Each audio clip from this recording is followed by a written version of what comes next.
reasons we went to 3 zones for Prototype 2 was feedback from the players. They really wanted a better visual world. They wanted a world that they could really be immersed in. And by going to 3 distinct zones, what it meant was that we could give a greater level of memory and resources and just focus and attention that our artists could deliver to each zone to make them absolutely stunning and beautiful and a rich environment to play with. It's enabled us to provide the player with different challenges, different experiences, and give the player something unexpected whenever they progress forwards.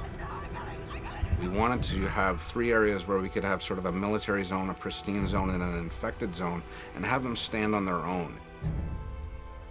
We really set out to have each zone have a very distinct emotion as you play through them, a different look and feel. When you go to the green zone, we wanted to make sure that you felt that the military was very much there, keeping the city streets safe and making the infection stay at bay. So you get a greater military population, you get less destroyed buildings, less papered over buildings. They tried to make it look pretty and nice. Our responsibility is sell the story, sell the mood and the feel of the location. So you will see lots of guys sitting on the sidewalks, leaning against the buildings, kind of hiding. We also focused on having a dynamic exposure so that you could have dark areas and bright areas, and having the camera really adjust for that. So it didn't feel like this monotone area of just constant intensities. A lot of the threat that you find in the green zone is slightly more insidious. It's kind of hidden away. It's not as overt as in the yellow zone where there's military absolutely everywhere, but as you dig deeper into the green zone, you start to understand that it has its own set of secrets in there, which I'm not going to go into details in this particular conversation. The yellow and the green zone represent sort of the progression to the red zone. The green zone starts out as a living normal civilization where people are still going about their daily work.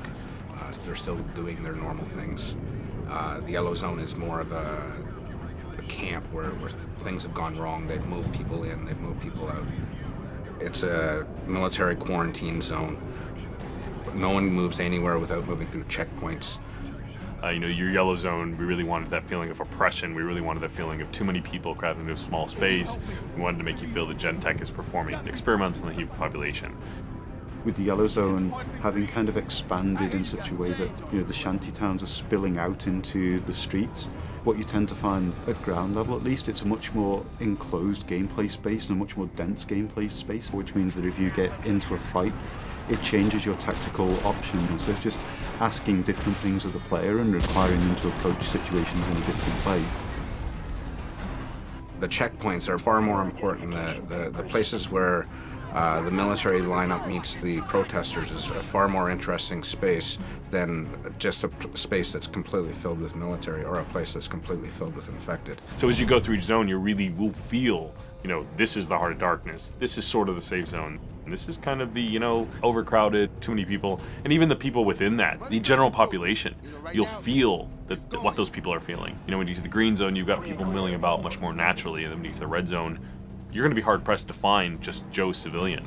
You're going to find a lot of infected. You're going to find a lot of people worried for their life. So the zones are actually unlocked in a linear sequence as you go through the game.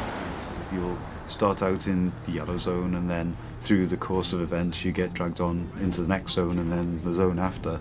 But once you've unlocked any given zone, you're free to travel between them at will to complete any of the side missions or other content that you may not have finished there, or things that you want to go back to try and to improve your performance at, etc. Prototype 2 is still very much a completely open world game where you have total flexibility to go wherever you want and do whatever you want whenever you want.